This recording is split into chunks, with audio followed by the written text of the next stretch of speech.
But every day Museveni is donating money, whether you are TikTokers, whether you are, the other day was even giving prostitutes in Mbale.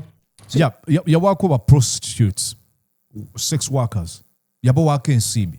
And don't take my word for it, it's the moment you do our receipts. If you want the Malayas also to have their own circle, baringa hukana baneko kubalanga kuli ba malaya ata kuli baneko bekolela byabwe namwe mbongo deko bari nanye wabongeleko nanye musako yenyana ba kama pesi mbongo chikumi bari president babandu baneko wabawele milioni 10. Every group that will cross his path, there will be money to carry. That's the biggest job he's doing. Renting support. Mm-hmm. If you correct some people, some musicians, you go there, he will give you. If you take witch doctors, he will give you. That's the biggest job that Museveni is doing. Gwekano kakenzo neba chaliwo muino kwogera jemwateka bilioni 10 ezakabwebwa abayimbi. Bilioni 10 ezakabwebwa abayimbi baziba wakuchi. Lwaki bateekeddwa okuba billions 10. You're watching Mordecai Marissa Live Political Commentary. Please consider subscribing to help grow Uganda's Voices of Struggle ecosystem. Thank you. I cannot appreciate you enough for using your valuable time to always go on social media, break down things for people.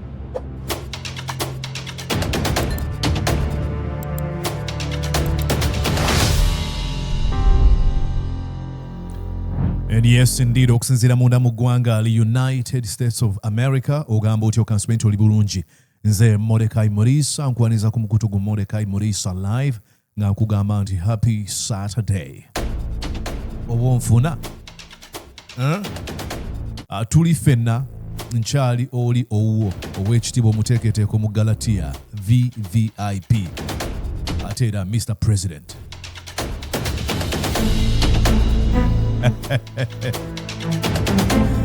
Ate era ntuuse tubeere nga tubambaga kansube ebitambulo bulungi eyo gy'owangaalira ayita mu kusomoozebwa tunakuwalira wamu naawe wabula nga tukugamba the only thing we gotta do is get ourselves up and keep moving forward. Tulina kusigala nga tugenda mu maaso. Ate mmwe abawangula tubagamba congratulations ladies and gentlemen. Engeri yokka ey'okulaga okusiima olw'ebyofunye kwe kubigalako n'abo abatalina bimala. Ladies and gentlemen, mwenna abakeera ku mukutu guno mbeebaza, nammwe abafuuse members ku mukutu guno mwebale nnyo mwebalire ddala. Waliwo ebigambo ebigamba join. Koona mu kagambo akaliko join, bajja kuwa gundi mmeka levels moso okujoiningira ofuuke member w'omukutu guno eno. Ate mwabali mu group ya Mordecai Marissa Live Supporters Group, nammwe mwebale. Now, ebyo nga tubijje mu kkubo. Ladies and gentlemen, olwaliro ngenda kwogera ku eno topic, nkimanyi bannayuganda baagala nnyo agoocha. Naye ngenda kwogera ku eno topic not because eyokya nnyo, but because twetaaga okujja addressinga if we are really interested in saving our country. Ngenda kwogera ku ensimbi ezigabwa. Museveni zaagaba. Wabaddewo conversation ku NBS Frontline, Ssemunju Nganda bwe yabuuziddwa okuba ebirowoozo ku kino ekintu Museveni kyali mukola. Munansonyiwa njaga nnyo okwogera banyambadde essaati emikono emiwanvu bwete okwogera nga nzinze ku mikono. Ssemunju yabuuziddwa nti kiki oyogera? Ayogera nti Museveni kino akikola agenderedde ekyokugabagaba ssente. Yakwise ekigambo nti he's renting support. Agezaako kupangisa oba kugula buwagizi, nja kwongerako legitimacy. Naye twagala okulaga Museveni byakoze tusobola okubeera nga tusobola okusaba bannansi abasobola okuyimirira ne bagamba kino ŋŋaanyi. Now, oyinza okubanga gw'ogamba kati nze binkwatako eyo sijja giraba video ate Museveni ndimusanga okumpa ssente ezo. But there are so many types of Musevenis in your day-to-day lives. Ayinza okubanga si ye Museveni naye nga muntu ku kyalo kw'owangaalira. Ayinza okuba omuntu yenna nga akuwaawa ensimbi amalirize one okugula obeere ng'oziba amaaso eri ebikyamu byakola oba sina kindi atandika okubossing around. Okay? Kasita ategeera nti odependinga ku ye then aba agenda kubossing around. So oyinza okuba nga togenda kusisinkana Museveni akuwe ssente zino naye nga there's a other Museveni type eyo gy'owangaalira. Listen here, then nja kulaga ne platforms endala Museveni zagabirako ssente. First of all, you must understand the imperial nature of Museveni. He looks at the country as his estate. That's the problem. Museveni yatuuka alaba eggwanga ng'ekyobugagga kye ye ng'omuntu ssekinoomu. Opono wants to rationalize that this money is in the budget. You can't have money you are giving every day. How much money? In the budget he has, it's 130. But every day Museveni is donating money, whether you are TikTokers, whether you are, the other day was even giving prostitutes in Mbale. So, you walk over prostitutes, sex workers. You walk in Sibi. And don't take my word for it, it's the woman in the receipts. Let me give you an example here. This is when he was giving prostitutes money. At least buli saako ogiteekemu obukadde 10 kubanga bakuleetereza ebiwaanyi bulijjo n'oziteekamu. At least buli saako ogiweeyo obukadde 10 bafune entandikwa. Obukadde 10 buno abuqualifyinga atya? Amanya atya nti obukadde 10 bwe bumala? Ndowooza otegedde nti tebuba buyambi nti baagala kuyamba bantu. Bagezaako kubalaga nti ffe abateekeddwa okubawa. Ffe abalina ekyo mwetaaga. Kuba bagamba nti at least buli sako giteekemu obukadde 10. Sako yenkana etya? Egenda kukola ki? Eriwa eyo ebuuzo ebyetaagisa okubuuzibwa. Then nga tunaba kutuuka ku kibuuzo ekya tuteekemu ssente mmeka. Naye kasita owulira obukadde 10, obukadde 10, obukadde 10. Mwalaba waliwo omuwala ali wano mu America. Bwe baawa ba social media workers, or babayita batya, babai TikTokers, no, social media content creators, I think. Museveni agamba agenda bo obumbi 5. Omuwala abeera wano mu America agamba ffe batuwa obukadde 10. What do you qualify that money? Ye just abeera olagamba babawadde 5 kati nze njagala kusaba obumbi 10. What do you mean? Zigenda kukola ki? Otuusa otya ku nkomerero ogamba nti twetaaga obukadde obumbi 10?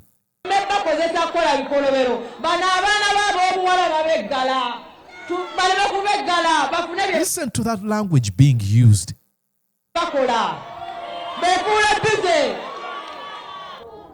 Okay, shut up. I know what I'm talking about. Bali hali musirireho ghetto president alusirireho president ale musirireho wamanyire salihu kaniho. Oh. We have already given 10. Bali barero bedde mu group lihu. If you want the Malayas also to have their own circle, baringa hukana banneko kubalanga huli ba malaya ata huli banneko bekolera byabwe nabo kufuna kakaawe. But the question is, bamanyiga ni mutawuni yonna? President ahareba banneko ari balebe mwabene nabweni mwamanyana.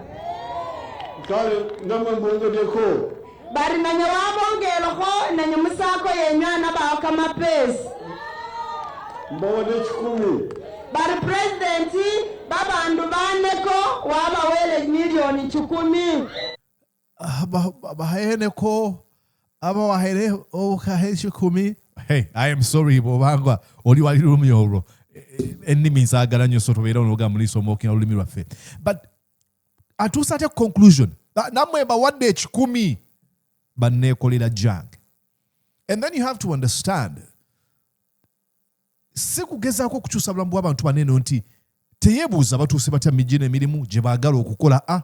Mbawadde obukadde 10 mweyagalire mu kwetunda kwammwe. Ebyo nga tebiina byonna kutuukawo. Yali Balamu, minisita we yaliyo ng'ali mu kubazannyisa.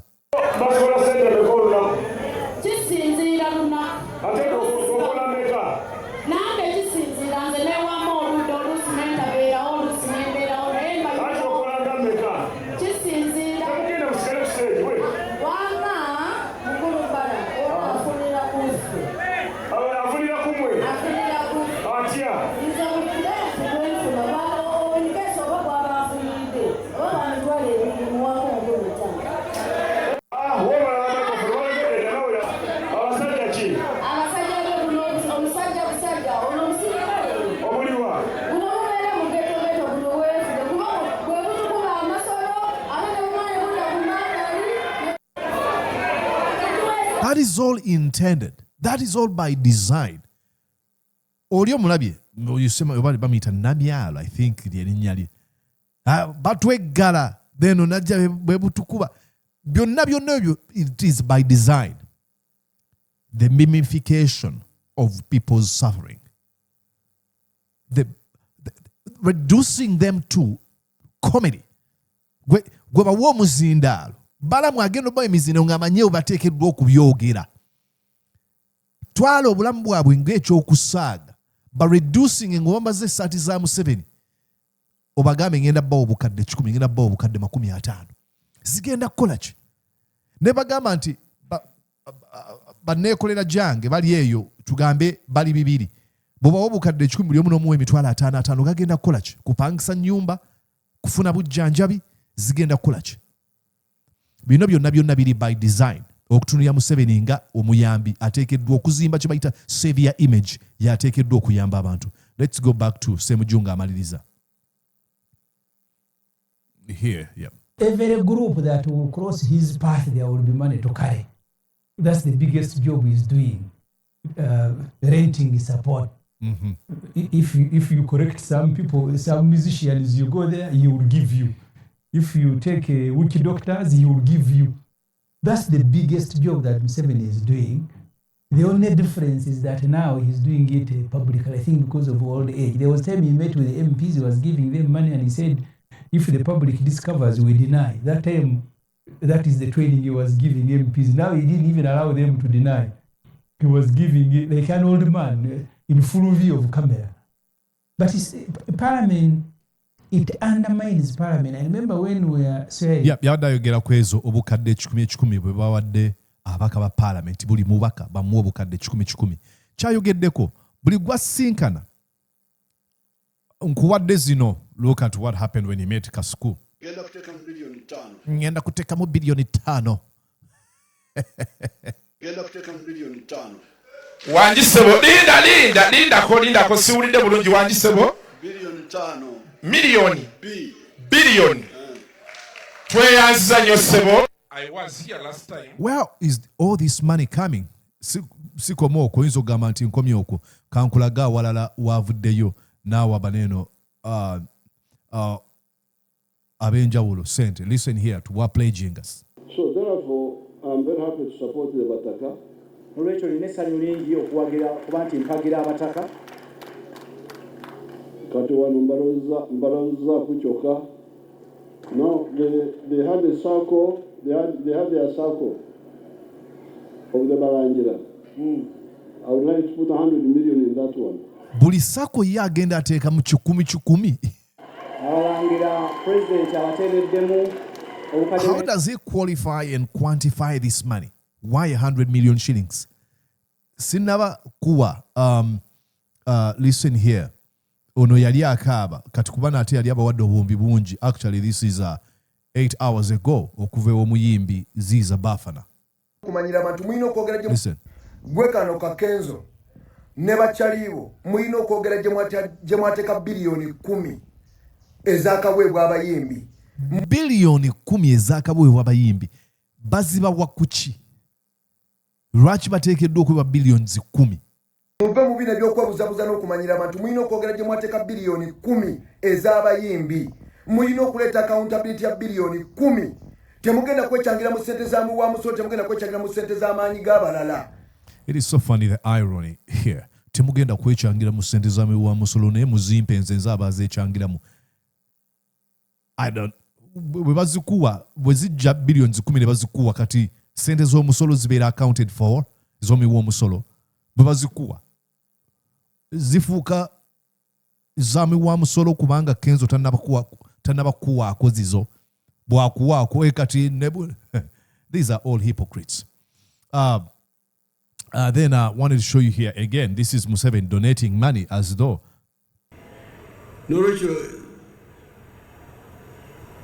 Bwetoka kuchika basiramu abakyala basiramu kubanga muli bangi. Bwetoka kuchika basiramu bwetuwa ku kigambo ky'abasiraamu ba Uganda, abakyala abasiraamu ba Uganda yonna niwe tekamu bilioni 10 sikyamaanyi tuziteekamu. Bw'atagaba bilioni 10 agaba bilioni 5. Bw'atagaba 5 buli muntu amuwa 10 oba SACCOs azuwa 10 oba abantu sekinomu 10. Abo nabo bagabidde. Okay, ndowooza video esembayo mu bino ebintu byagenda maaso n'okubanga yeefuula nti yagaba. I think that's it. Ladies and gentlemen, this is all by design. Last night I was reading again from the Dictator's Handbook. I think I should read you a few lines here. Olabe Museveni Chali Mukola. This is all by design.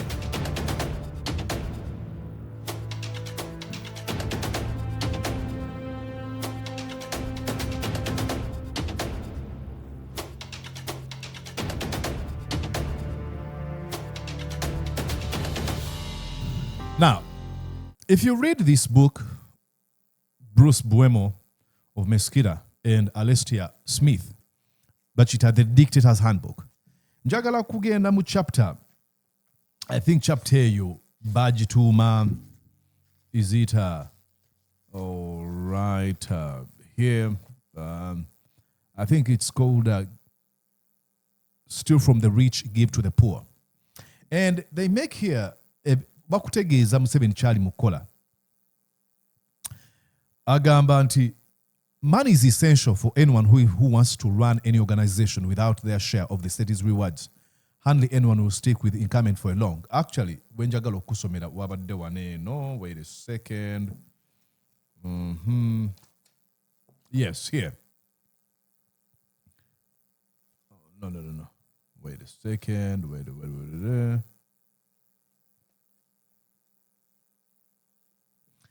Agamba nti in autocracies, ngabola ba Uganda, it is unwise to be rich unless it is the government that made you rich.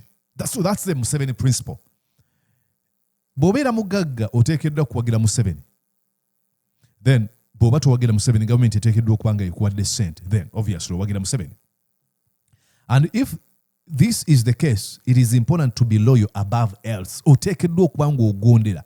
That's why ogundi kyayogeddeko. Renting support, renting loyalty. Of course, it is possible. Nagenda maaso n'okunnyonnyola nga wa example ez'enjawulo. There's one more page I wanted to read you, not a page, but a few lines. Knowing where money is particularly important in autocracies and particularly difficult. Such regimes are shrouded in secrecy. Supporters must be paid, but there are no accurate accounts detailing stocks and flows of wealth.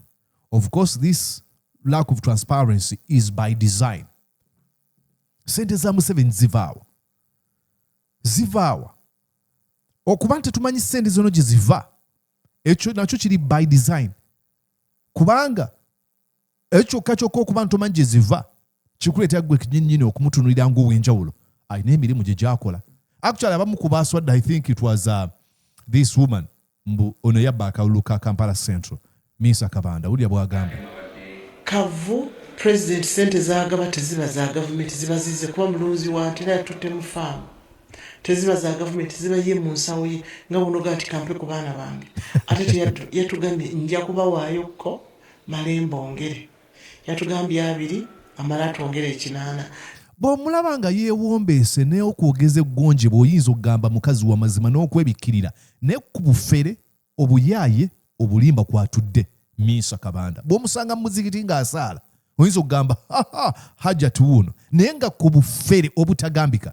That's why abagezigezi batugamba never judge a book by its cover. Tutunuliranga ekitabo n'ogamba ekyo bannange ebiri munda omwo oba ekyo kibi no, because bw'osinkana omukyalo oyo nga musanze nga simanyi wali omuliza ku radio namuliza ku CBS FM engeri gyayogeramu abantu abawulisa mwami president waffe Museveni oyinza okugamba nti eggonjebwa lino lyo lyakozesa kumbe that is all being slick okufera.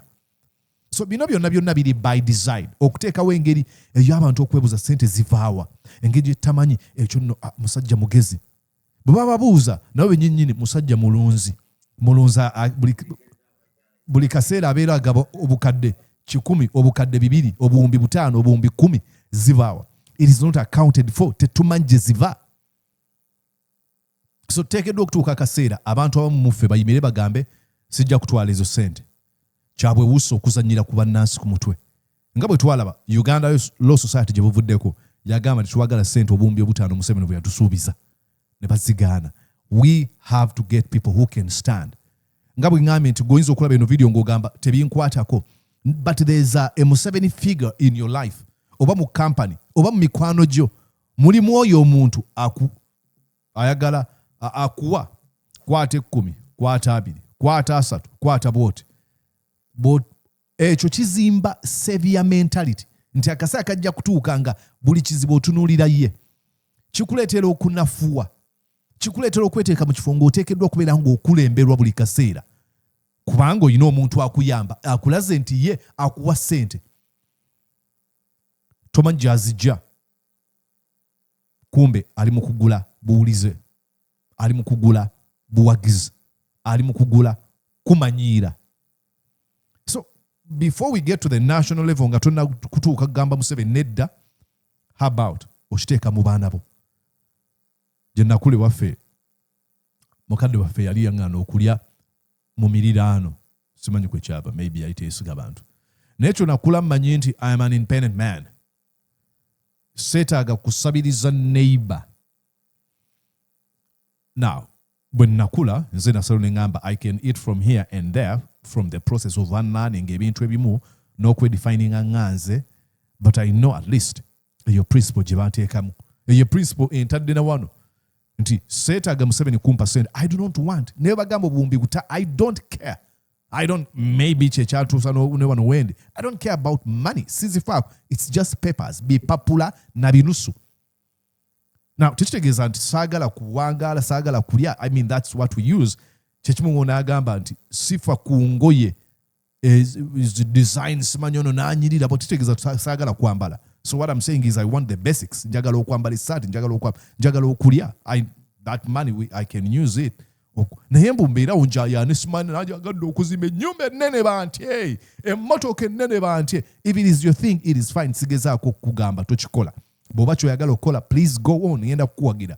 Naye ngeza okugamba nti buli muntu aplacinga value mu kintu ekyenjawulo. So tuteekeddwa okuddayo mu baana be tukuza n'emikono gye tuwangaala nagyo, emirimu gye tukolera, tugezeeko kuno tusinga ba Museveni figure tubagambe they should stop. Weebale nnyo ne lekeraawo.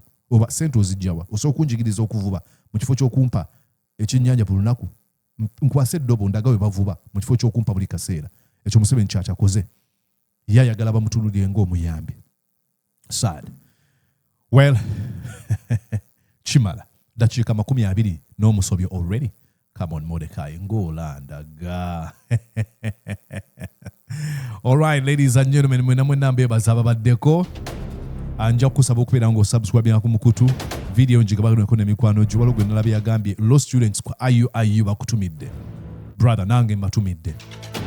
Bonna b'osoma nabo nga balaba waliwo muganda wange ndowooza bamuyita Terry Kahuma munnamateeka yaga Mordecai I watch you. Ayina channel y'amateeka ku wano. Genda oginoonyeeko kwa giyita ndowooza Terry Kahuma, gwe teekamu erinnya Terry Kahuma ojja kumulaba. Akola annyonnyola ebintu by'amateeka yanga Mulisa Mbeerako and the rest of you folks abandabira mu butale, abandabira wonna headmaster w'essomero. Bw'atunda oba asiika chapati nga nze abeerako gamba Mulisa. Mwabandabira ku ZTV eza smart nga mwateekako. Thank you so much. Ntera obbala mu comment section mujja mugamba nze akeddeko, nze asooseeko. I truly appreciate you. Mwena ba sponsoring show eno mbebaliza ddala nga bw'olaba amannya ago agagenda maaso n'okubeera ngazannya. Bonna abamu abasalawo nammwe abagamba tetugenda kwejjayo naye nga tugenda kuwagira show. I truly immensely appreciate. Kati nno muzikirize mbasibule. Ulira muziki. Did you enjoy what you just watched? I'm sure they did.